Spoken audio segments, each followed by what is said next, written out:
So,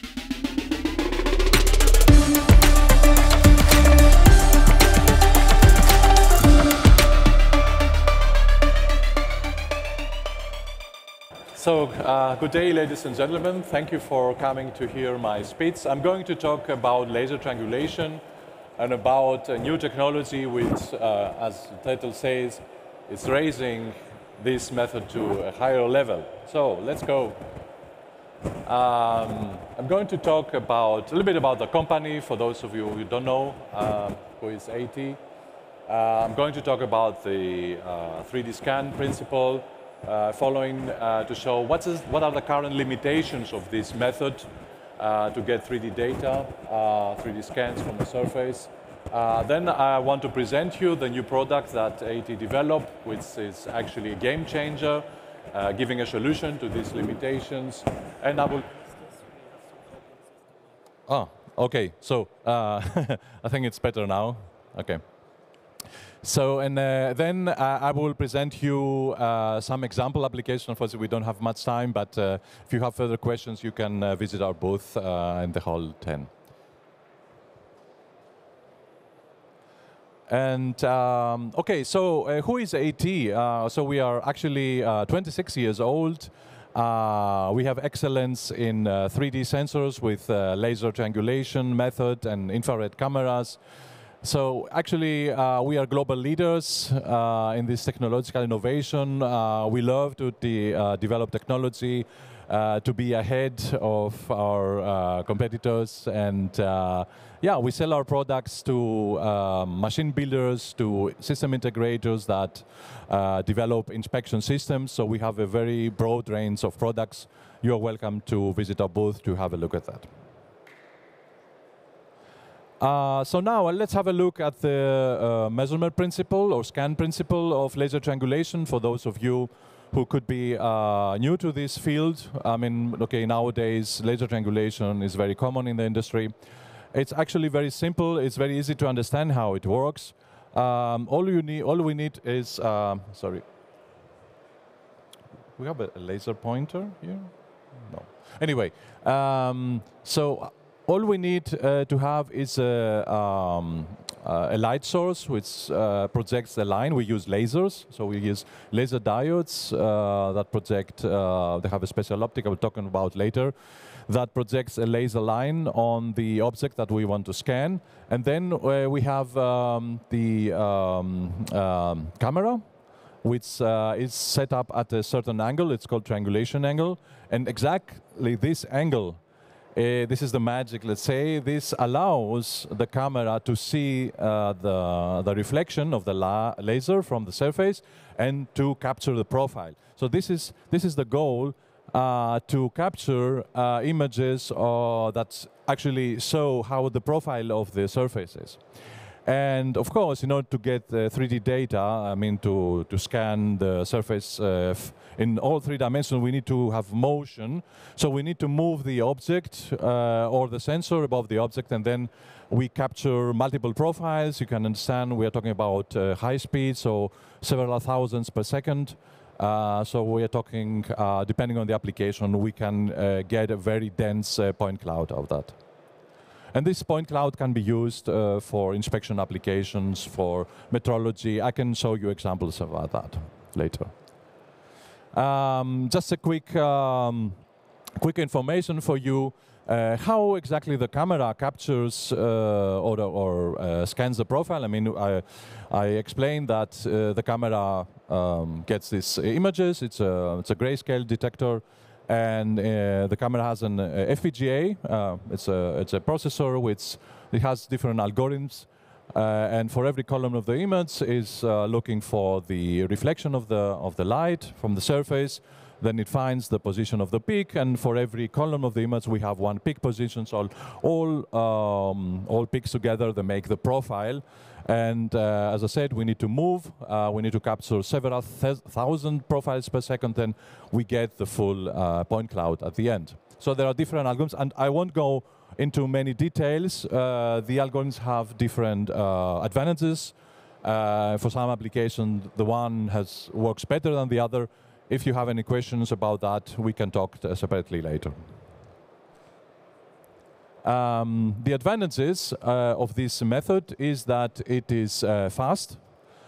So if we have a very fast-moving object, then this method is suitable for capturing high-dense point cloud of the object. It's very precise. So we have applications that can go down to micrometers. It's scalable. This is very important. Same method, you can use the same technology for scanning with a resolution of a few microns to centimeters. You can scan big objects with several meters wide. And it's very robust. That's the advantage of using laser as a light source. It's very robust against ambient light effects.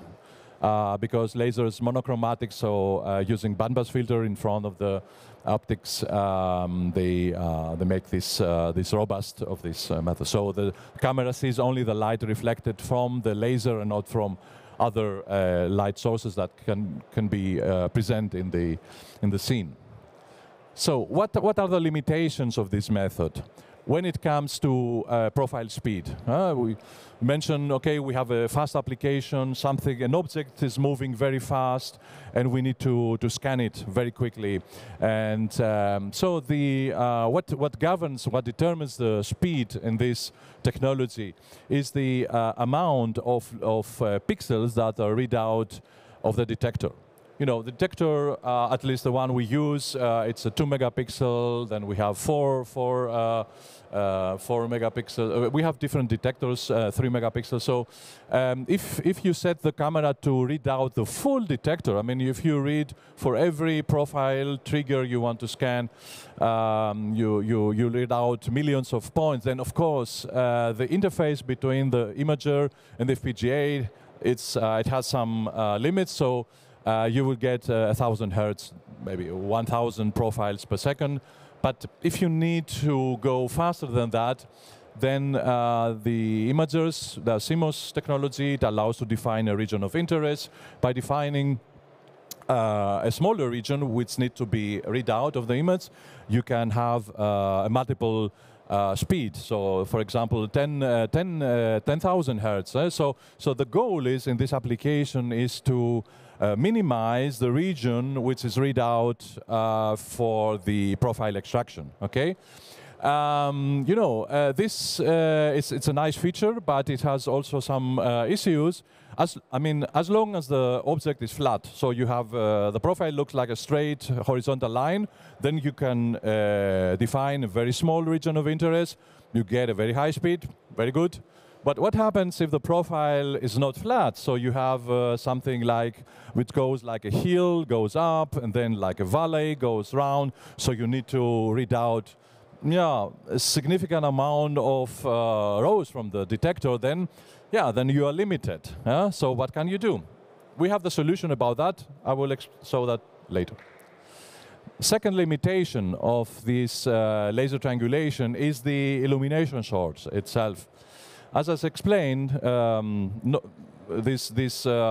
profilers, they use a laser diode, which creates a single beam. It's elliptical beam. It's like a point laser, for example. And this point is converted with the use of a special lens. It's called power lens into a line. Okay. Having that's fine. Okay, we have a very good line. But if you look at the details of the line, you will see that the line is not homogeneously thin. So the thickness is varying along the line. In the middle, you have a thin line, and at the edge, on the left and right, you have a thick line. Why is that? Because the distance between the laser projector and the surface is not constant. You have this fan angle. So because of the varying of the changing or increasing distance, and you have this effect, you know, this physics, this optics. So that's an issue, because if you want to scan very small, tiny details of the object, then if you are lucky and they're located in the middle of the line, you will get a very high resolution image. And if they are located at the border of the image, left and right, the quality will be bad. That's an issue, but we have a solution about that. I'll show you later. Don't go away. Then another limitation, I see it's, no, it's not the up-to-date presentation, but anyway. It's about occlusions, shadows, blind spots. What is that? Imagine you have a situation like this. You have your laser, your camera, and you have an object which has a rapid change of the geometry. So it's like a step height. It's a step. Okay, so there are immediate near where the edge is very steep. Then the laser illuminates the surface located there, but the camera, we say it is occluded. So it's a blind spot. The camera doesn't see the area which is illuminated by the laser. So what you get there? Nothing. So you get zeros. That's a problem. If you have parts that they have holes and you need to inspect the bottom of the hole, that's a problem. So what you do, we have a solution for that, explain later. So now I want to present you the new XCS series of AT. 26 years of experience in laser triangulation are there. This is a unique series which overcomes the problem of profile speed. It can go with a new technology, we call it widely advanced rapid profiling. In short, it's WARP, W-A-R-P. It can go up to 100 kilohertz. This is a unique speed, very fast for laser triangulation. It has a special laser line detector which creates a homogeneous line thickness. I think it's 23 microns constant along the line. And it's available also dual head to avoid occlusions. And we have different models with different resolutions we can talk about. So how do we solve the problem of the profile speed? As I said, if the profile is flat, everything is fine, you can go to high speed. But if the profile you want to scan is not flat, how can you scan it at very high speed? Using our imager. So AT developed our own imager. It's a CMOS imager with integrated function for laser triangulation. What does this function? Actually, the imager itself locates the profile. So it readouts not the full region, but only the part of the image where the reflection of the line of the laser is shown. So it can work at very high speed, independent of the shape of the profile. It could be flat, it could be complex. So this is a unique technology. It's a 3K sensor, so it has 3072 points per profile. And as I said, it can go up to 140 kilohertz. Next, about the laser line. As I said, the power lens creates a non-uniform thickness line, which is very bad if you have tiny objects. Talking about applications in the semiconductor industry, back-end applications like the ball grid arrays. So if you have, let's say, a standard laser and you scan a ball grid array and you do a repeatability study, you have a BGA and you scan it 100 times. So you will see, because the thickness of the line is big on the edge, then you will get a very low repeatability on the edge. So using the XCS series with an optimized laser line, which has a uniform thickness, you can improve the repeatability. So you can scan the ball of the ball grid array independent of their position. And I'm talking about ball, there are pins, there are so many tiny objects that need to be scanned. Talking about occlusions, then, for example, battery, cylindrical battery. There is an application you need to scan the terminal at the bottom. You have single head sensor, one camera or laser, you move aside, oh, you get a shadow. Look at the image of the left. You see only the half of it. Oh, how can you do the application? Get the XCS series with the dual head. The dual head has 2 detectors, and you can get the full image of the bottom to inspect the terminal. So all these unique features are included in this XCS series. Give you just a very few applications because the time is very limited. For example, in the electronics, I talked about the ball grid arrays. It's a classical application where this technology can be used for scanning very fast the BGAs and with the high repeatability. So the balls need to be scanned with the same precision, independent of the position, if they're in the middle of the line and the edge. So we're talking about 5 microns repeatability of the ball position, speeds up to 1.2 meters per second. Then we have other applications, lead frame, scanning very tiny objects, typical back-end applications up to 1 micron precision and a very, very high speed, 1.2 meters per second. pin inspection, connector pins, solder pins. There are so many different applications that can be scanned with this unique XCS series, very high precision, again about 1 to micrometers, and as I say, solder pins. Yes. So.